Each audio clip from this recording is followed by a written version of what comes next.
Hey, good morning, everybody. Welcome to Second Cup of Coffee. Pastor Tom here with you. Week 3 of our series, Grit.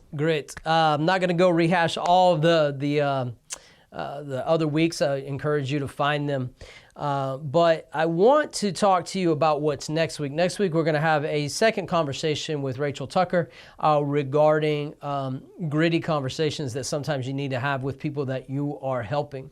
I'm going to take this week 3, from a point of view where you've made a U-turn with God, which we talked about in the other weeks. You're letting God walk you out from where you were to where He wants to bring you to.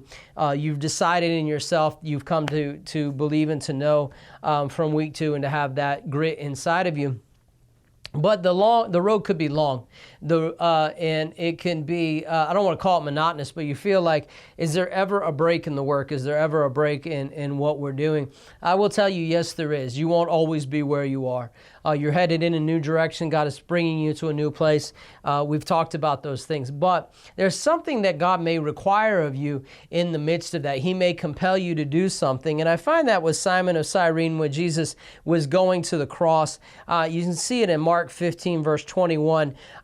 They compelled a certain man to bear his cross, is in essence what that verse says. That certain man was Simon of Cyrene.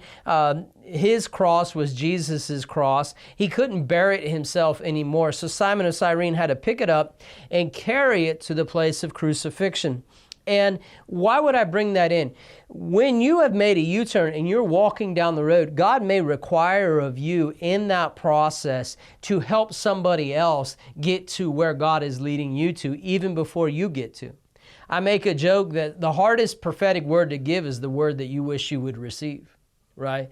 Some of the hardest work to do as a Christian, and you really need grit to do this, is help somebody else get to where you want to be. Or somebody who is already there, you're supporting them where they're at and helping them grow in the fullness of what God has for them.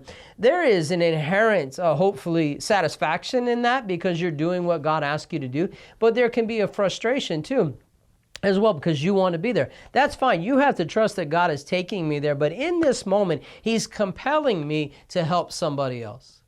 It may be somebody that's further ahead, maybe somebody that's walking with you shoulder to shoulder, and maybe somebody that's behind you. Just be open to that, because one of the greatest things that you can do is sow into other people when you are walking towards what God has destined for you. Don't wait till you get healed.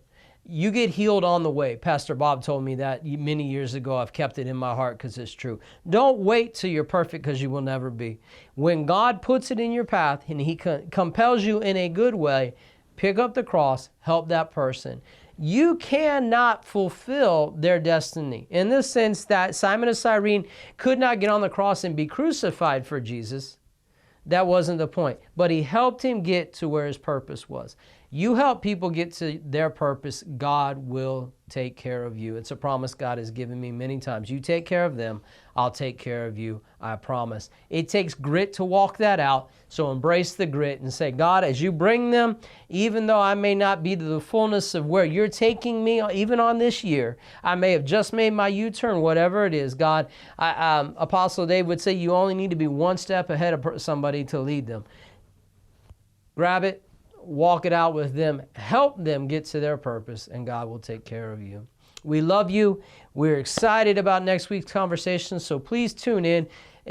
Subscribe to us on YouTube. Look for us on Facebook. Watch for the notification on the app. You can find us next week in the conversation with Rachel Tucker, which will wrap up this month, where we talk about grit. We love you. God bless you, and we'll talk to you soon.